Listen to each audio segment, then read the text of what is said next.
asalaamaaleykum maa ngi tudd Waly Diouf Valdiodio Diouf doon doomi Fatick juddoo Fatick yaroo Fatick màggee Fatick. Métier Waly Diouf, je suis un éducateur au niveau des camps des pionniers de la région de Fatick. Jeunesse Fatick comme nu may yàgg di wax jeunesse Fatick sont des jeunes conscients sont des jeunes responsables malgré tout nag nakar gu ñu dund yëpp paf jeunes yu conscient leen jeunes yu gëm seen bopp leen gëm yu jeunes yu pare pour développer Fatick leen aussi. waaw en tant que jeune d'abord avant tout dama war a nekk un exemplaire nekk jeune comme ni ma ko waxee jeune bu ambitieux jeune bu gëm boppam jeune boo xam ne aussi bokk na si ñi nga xam ne ñoom ñooy acteur de développement yi nga xam ne ñoo war a nekk Fatick waaye itam ñi nga xam ne ñoom ñoo taxaw pour jëmale Fatick kanam donc loolu moo yàgg doon sama xeex ku xam waale xam ne loolu la yàgg di xeex mooy fexe ba nga xam ne jeunes yëpp dinañ doon ay responsable jeunes yëpp aussi dinañ xam fu ñuy teg seen tànk jeunes yëpp aussi dinañ xam ne ëllëg ñoom ñoo war a doon yaakaari ëllëg incha allah. waaw xam nga jeunes yi tey duñ taxawee tey naan Fatick amul liggéey Fatick amul dara c'est tout à fait vrai parce que Fatick y a rien du tout Fatick fait partie peut-être si dëkk yi nga xam ne ñoo gën a fatigué dans le Sénégal mais n'empêche jeunes yi ñu ngi ñaxtu. parce que man des fois ma dégg ñu naan non jeunes yi Fatick jàngun jeunes yi amun xam-xam jeunes yu bëggul liggéey mais jeune bu bëggul liggéey du yeewu 6 heures du matin nekk si tali jeune bu bëggul liggéey du xoole ba 4 heures du matin wala ba 2 heures du matin pour xool lu mu yëpp pour am si dara. waaw loolu itam dama koy dénoncer parce que bokk na samay objectif ba may soogay peut-être bokk si mouvement ak association yi mais dama doon wax ne chaque jour jeune bu ne da nga war a indépendant. jeune bu ne da nga war a créer ses propres entreprises liggéey waroo xaar chaque jour état yow war nga yow tamit en tant que jeune di wax chaque jour man lan laa war a mun a defal état mais waroo di xaar chaque jour di xaar ak di ñaxtu chaque jour lu la état war a defal kon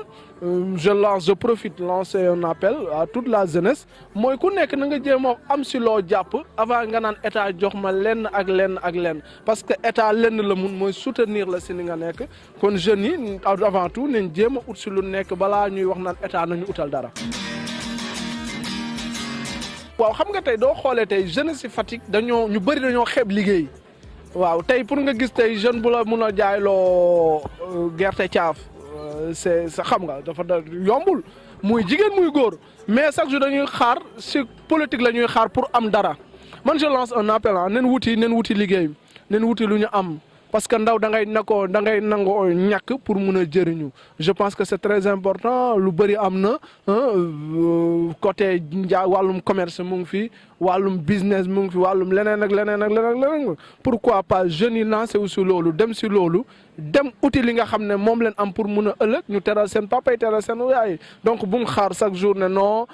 damay xew liggéey bi du ma ko liggéey lii du ma ko def wala lii donc ça cause problème di nga yéex a am loo bëgg quoi je pense mais du fekkee da nga nekk jeune di xeeb di nga yéex a am loo bëgg. waaw Fatick nag peut-être du ma nar a wax si développement Fatick mun nañu wax ne Fatick 2012 la développement arrêté Fatick waaw 2012 parce que mun nañu wax ne ki nga xam ne peut-être damay sànni sa xeer nga xam ne mooy suñu yaakaar dëkk Fatick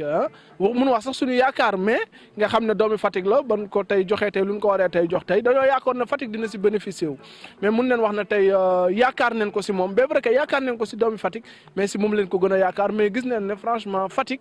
amul benn opportunité de développement amul si qu'on se dise la vérité parce que amul lenn loo xam ne am na fi loo xam ne mun na yokk koom-koomu Fatick mun na développer Fatick mun na jëmale Fatick kanam. man bokk naa si ñi nga xam ne ñoo yàgg attaqué maire ñoo yàgg a kaas ñoo yàgg a wax donc man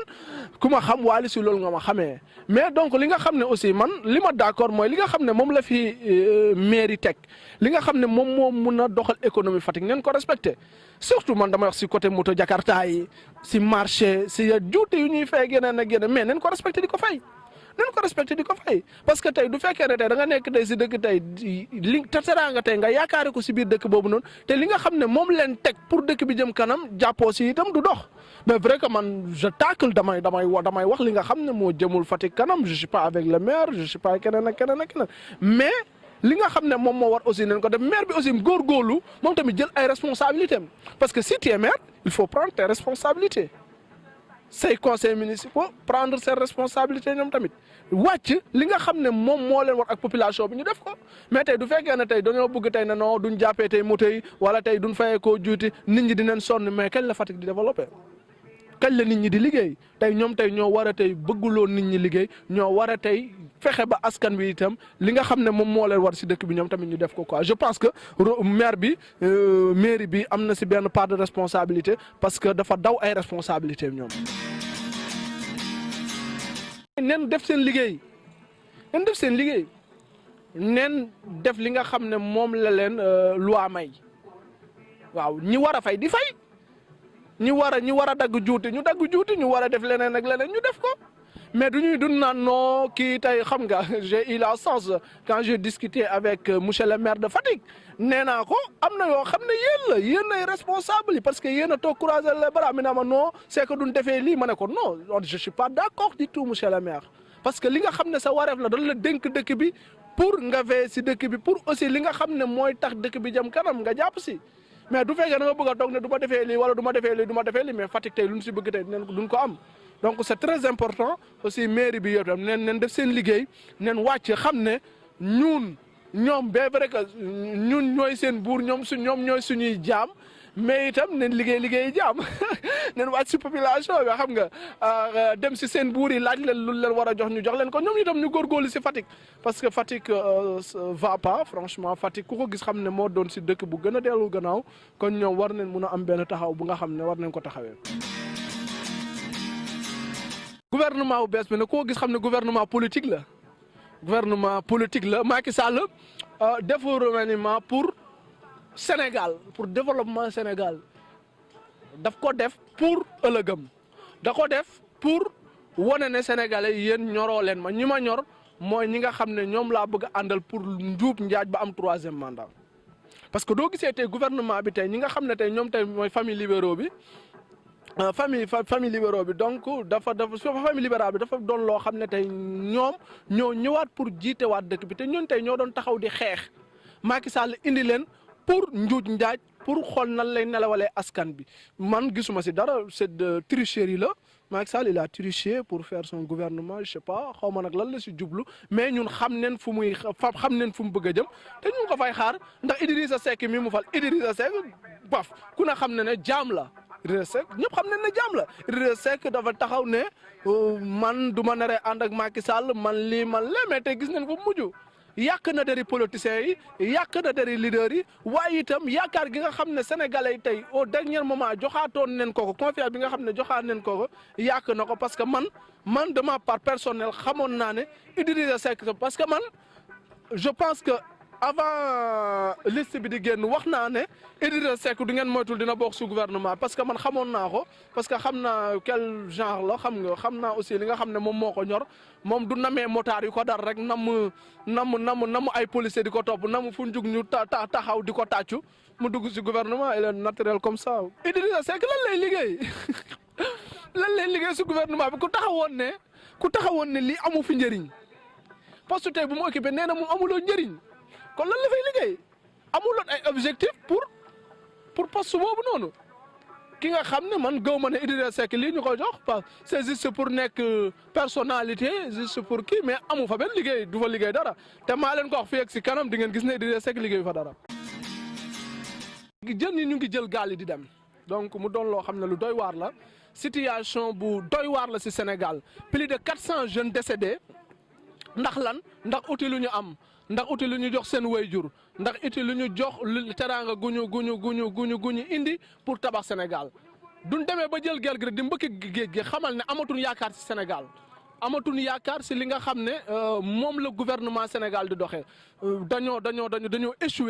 échoué bu ñu échoué moo tax tey jeunes yi tey di jël tey gaal tey da ngay dem tey dafa métti plus de 400 jeunes ay xale yu ndaw doon ay yaakaar Fatick am na ci ay victimes am na ñoo xam ne Fatick leen dëkk. xam nga mu doon lu métti dëkk boo dem daf ñuy fàttali la Joola franchement daf ñuy fàttali la Joola parce que jeunes yi ñu ngi dee adduna bi kenn xamul tey maire yi tey ñu ngi ñaan tey waa Mbour tey ñu ngi ñaan pour def benn dëj national xam nga mu doon situation boo xam ne bu garaaw waaw ok xam nga man question boobu du ma ko déggee daf may jàppuree naan ma noo Wally dégg na maire bi seet si na la jox na la xaalis bu bëri léegi noppi nga mais tel n'est pas le cas man maire du ma ooyee man dama yàgg xeex pour le développement de Fatick dama yàgg casse pour Fatick kon ñi nga xam ne ñoom la àndal du ne Wally dañoo bëgg nga toog ak maire waxtaan ak moom dama dinaa toog ak moom waxtaan ak moom mais ba ma toogee moom waxtaan ak moom li nga xam ne moom laa doon wax si audio yi li nga xam ne moom laa yàgg di wax pour Fatick loolu laa ko wax naa ko moom tam mu tegal ma lu pourquoi lim bëgg Fatick mënu ko def lu la pourquoi Fatick munul yegg foo xam ne moom sax moom bëgg na mu yegg parce que moom Fatick moo ko teree nelaw genre wax man tam moo ko ne carrément ñun li ngay doxalee dañoo gis ne da ngaa favoriser say partisans man dama ko wax directement ne ko dañoo gis ne liggéeyoo dañoo gis ne li ngay concentré wu sa ministère moo ëpp comme li ngay concentré ma wax ko li ma ko war a wax lépp en tant que jeune ñu xalaat te du ma amee aussi xalaat bi nga xam ne moo war a mun a développer Fatick dama ko koy wax. n'empêche que Wally position bu mu nekk dafay continuer di nekk mooy kaasal Fatick liggéeyal Fatick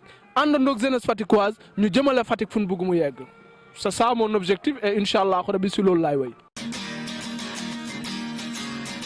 waaw appel ma leen di lancer mooy ñu doonaat benn ñu bañ a jiital politique ñu jiital intérêt Fatick ñu bañ a jiital politique. ñu jiital li nga xam ne moom mooy suñu bëgg-bëgg di Fatick parce que ñun Fatick la ñu am Fatick la ñu juddoo Fatick la ñu màggee donc tey lépp tey loo xam ne tey am la lépp loo xam ne tey teraanga la tey Fatick tey leen ko yéene kon jeunes yi neen doon benn bu nangu ñi nga xam ne ñoom ñoo fi ne surtout les politiciens de Fatick ils sont là pour leur intérêt personnel seen intérêt personnel bu ñu diviser neen doon benn xeexandoo pour Fatick jëm kanam. xam nga ñi nga xam ne aussi ñoom ñooy ay dirigeants yor ay nomba tànk nañ jàppale jeunesse faticoise parce que tey franchement Fatick carrefour la Fatick carrefour la Fatick mun na développer mais nañ mettre la jeunesse faticoise dans des bonnes conditions pour ñu mun a tamit am lu ñu war a am si biir Fatick pour ñu mun a aussi développer Fatick franchement je lance un appel à toute la jeunesse faticoise ñu doon benn àndandoo xam nga liggéey comme ni ko tey mun nañ wax comme li ko yenn mouvement yi di defee à Fatick les pionniers du Sénégal d'abord maa ngi leen di nuyu di ko teg si loxo Omar Ndiaye Ngom nga xam ne gis neen liggéey bu muy liggéey buri Fatick donc développement moo ko ñor te kenn xamu ko ak ñeneen Croix-Rouge ak yeneen mouvement yi nga xam ne ñu ngi Fatick di liggéey pour le développement Fatick nañ doon benn dans l'ensemble pour Fatick mën a développer quoi.